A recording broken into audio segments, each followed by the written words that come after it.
Nesse vídeo eu vou falar sobre mitigação e o impacto que esse recurso do kernel traz no desempenho da máquina. Mitigação são barreiras que o sistema operacional cria para evitar que as vulnerabilidades do processador sejam exploradas por programas, acesso a terceiros e tal, que existem em todos os processadores.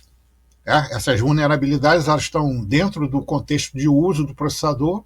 Claro que os fabricantes não fazem um processador de modo a que tenha esse tipo de vulnerabilidade, elas são criadas ao longo dos anos, né? E conforme vai mudando de versão de processador para outra, essas mitigações, essas vulnerabilidades vão sendo sanadas ou são criados, então, patches para ser usado no sistema operacional para bloquear ou tentar pelo menos bloquear essas vulnerabilidades e, na pior das hipóteses, fazer um recal grandão para tirar esses processadores que estejam muito ferrados e serem substituídos por outros mais garantidos, mas basicamente é isso daí. Você tem as mitigações básicas que vão sendo corrigidas de geração de processadores para outra, mas tem aquelas que são mais persistentes e os fabricantes tentam bloquear esse tipo de problema criando novos recursos na placa-mãe, como, por exemplo, o TPM, o Secure Boot e tal, que o pessoal faz questão de não querer ou desabilitar essas coisas para continuar usando o sistema aí conforme queira. E, como eu disse, né, as vulnerabilidades, isso aí é em todo o processador, então é independente do sistema operacional. No Windows, o Windows ele bloqueia os que não dão muito impacto no desempenho da máquina. O resto das mitigações, quem tem que fazer, quem tem que habilitar seria o administrador, como se o usuário comum soubesse como fazer isso. E no Linux, não. O Linux já sai bloqueando tudo que dá. E eu tenho visto sites aí especializados, né, entre aspas, especializados em jogos, falando para os usuários desabilitarem as mitigações para terem um desempenho melhor. Mas não explica para o usuário que isso pode incorrer no uso da sua máquina. Realmente o desempenho vai melhorar, dependendo também da máquina do usuário, mas isso também impõe para o usuário passar por algum perrengue aí de bem brabo em relação à segurança, que a gente vai ver aqui agora. Tá certo que é mais difícil você fazer esse negócio no Linux, de burlar a segurança, mas a gente tem que sempre confiar na capacidade do usuário de fazer merda em um sistema que é relativamente seguro. Então vamos lá. Para você saber as vulnerabilidades do seu sistema, os comandos vão estar tudo aí na descrição do vídeo, junto com uma imagem ou a minha chave Pix aí, para você fazer um pixzinho aí bonitinho aí para ajudar o canal aí a manter esses vídeos, que isso aqui dá trabalho para fazer. Novamente, tudo que eu coloco aqui é testado no dia a dia, não é nada de orelhada nem chupado de outros cantos. Então vamos continuar. Então o comando é esse daí, é o grep, papapá, pipipi, e vamos ver aqui. Essa máquina aqui, ela está com a mitigação habilitada. E isso aqui, transformado numa planilha, é essa daqui, ó. Então você tem as que não são afetadas, quer dizer, já foram corrigidas de um processador para outro. Lembrando que esse processador aqui é um processador Perereca, da nossa máquina Perereca, que a gente já conhece aqui, ó. É um Core 2 Duo, não sei o que, Então vamos lá. Os amarelos estão mitigados via o microcódigo da CPU, que é aplicado, que o kernel aplica aí sempre que você inicia a máquina. Você tem o parcialmente e tem os que ainda estão potencialmente vulnerável ou vulnerável no seu sistema aí. E para você saber mais ou menos alguns das cagadas que esperam pela gente, tá tudo aqui, ó. Você tem o Meltdown e o Spectre, que são os mais persistentes, podemos dizer assim. E aqui o que eles fazem em relação ao uso da CPU. Então, o usuário nem sabe que essas vulnerabilidades podem estar acontecendo, porque é dentro do contexto de funcionamento do processador. Então, não tem como, digamos, evitar que isso aconteça. É como você está andando de carro, o carro está andando bonito. De repente, passa um bonito, vem alguém, corta a sua frente e você bate na traseira do carro. Então, não depende do usuário, né? Acontece pelo próprio uso, no caso aqui do processador, no contexto de uso do processador. Então tá aqui, ó.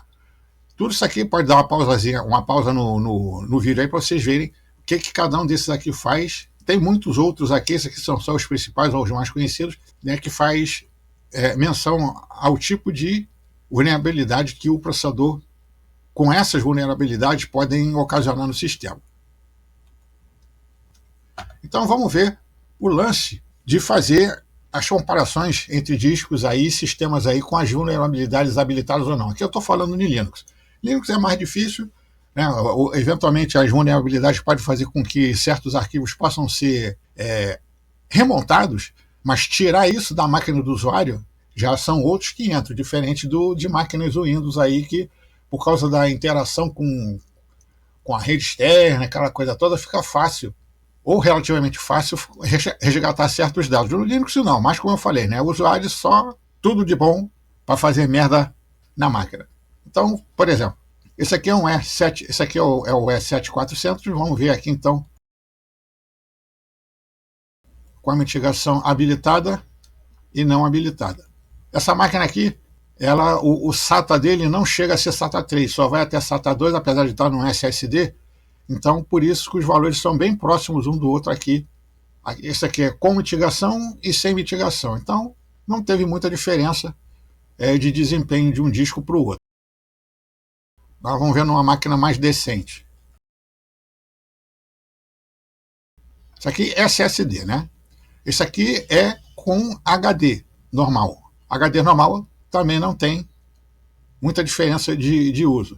Eu estou fazendo essa comparação porque as mitigações, quando elas estão ativadas, elas dão uma sobrecarga, pequena, né, uma certa sobrecarga no sistema, no caso de acessar disco, dados de memória e tal. Quando o processador é muito bom, as mitigações já são feitas dentro do hardware da placa-mãe ou do próprio processador, então isso aí você não sente tanto. Mas quando a máquina já é mais perereca, né, assim um i3 de quarta, quinta geração, isso aí você já consegue fazer, sentir uma certa melhora, que a gente vai ver mais na frente aqui. Então tá aqui, um disco rígido que não teve muita melhora. Quem tem disco rígido, então, não vai ter nenhum tipo de benefício prático se você desabilitar as mitigações, mas quando você já faz isso com um SSD, você já tem uma melhora bem grande, também dependendo da máquina, em relação ao acesso ao disco. A gente vê aqui, foi de 300, foi quase 50% de melhora na parte de dados brutos. Esse aqui é o DiskMark, esse aqui é o mesmo teste, só que isso aqui com outra máquina, com outro processador. A gente vê aqui a diferença de um disco para o outro, do E7400, que não tem nem a HCI. Isso aqui já é uma máquina que tem a HCI, por isso que o disco vai lá no máximo de desempenho dele. E aqui também, dependendo da situação do processador, você tem aqui, teve aqui uma melhora de 374 para 411, sem mitigação e com mitigação. E a parte interessante, então, é justamente essa daqui, é a comparação de um HDD com um SSD na mesma máquina.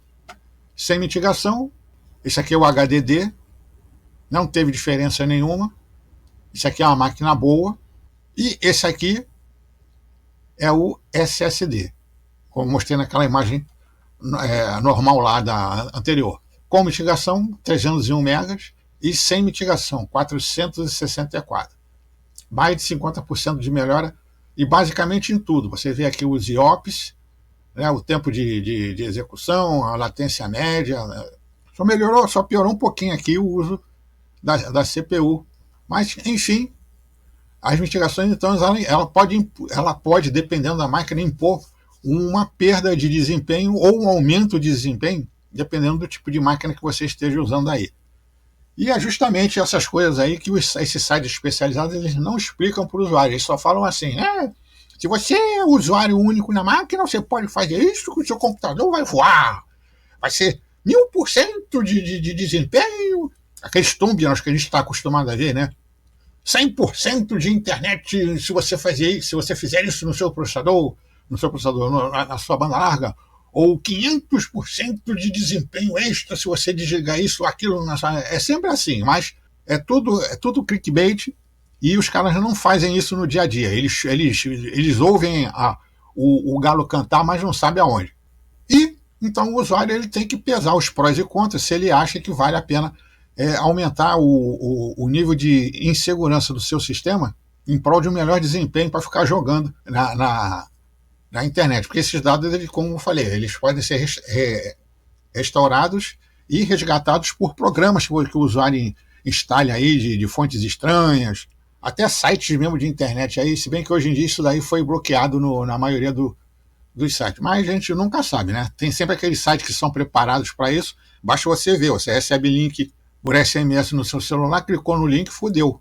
Não precisa fazer mais nada. Então, isso aí não está longe ainda de ocorrer, não. Aí ficam dizendo, né, que se você é usuário único, realmente, se você é usuário único na sua máquina, você talvez tenha uma certa segurança para desabilitar esse recurso, no caso aí no Linux que eu estou falando. E para você para você desabilitar esse recurso, você pode instalar o programa. Eu acho que ele não está aqui. Em todo caso, você tem um Groove Customizer, você vai usar esse comando aqui, quer ver? Isso aqui é só para ver. Deixa eu ver se é esse mesmo. Default.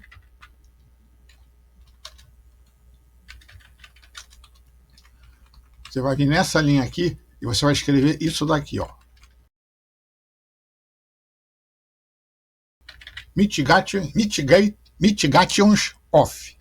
Ctrl O, Ctrl X, depois você dá um update -groove. Eu não vou fazer isso, então não.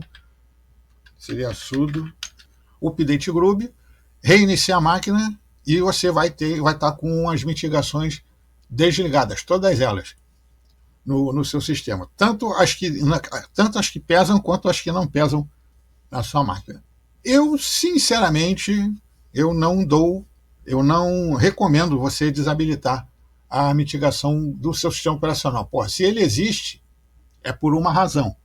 Tá certo que a gente tenta fazer fazer o possível para tirar o máximo dessa máquina. Os meus vídeos mesmo sempre tratam desses lances aí de fazer, com a mesma máquina, tirar água de pedra, né, com certas configurações aí para tirar o máximo proveito da máquina possível, como eu faço com essa máquina aqui, com todas as otimizações que eu uso no meu dia a dia aí.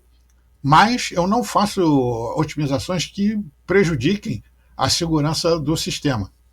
E o usuário também não deveria fazer isso. Se quer um desempenho melhor para poder jogar, por exemplo, ou compra um videogame ou bota uma máquina melhorzinha.